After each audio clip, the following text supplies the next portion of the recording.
Баялагын газрын хэвэр гэмтэлтэй тэмцэх газраас бүгд наримдах Солонгос улсын гэр бүхэн иргэд Монгол улсын иргэдтэй бүлэглэн цахим орчин ашиглаж хууль бус мөрөөдөд тоглоом зохион байгуулж хэмжээний ашиг болсон байж болзошгүй хууль бус үйлдэлийг илрүүлэн энэ оны 1-р сарын 8-ны өдөр бүгд наримдах Солонгос улсын 3, Монгол улсын 6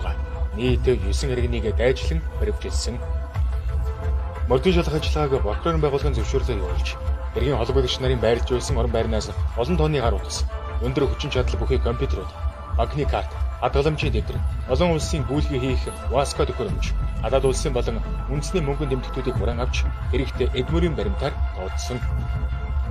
Цаашид мөрдөн шалгах ажиллагаар тогтоогдсон одлого баримтууд иргэн орлогч нарын мэдүүлэгт үндэслэн холбогдогч нарт Монгол улсын эрүүл мэндийн тусгай ангийн орын 17, мөрөөдөд тоглоом зохион байгуулах 18-3, татвар төлөхөөс зайлсхийх 18-6, мөнгө угаах эрүүл хэрэг үүсгэж ялдагчаар татах саналтай мөрдөн шалгах ажиллагааг явуулж байна.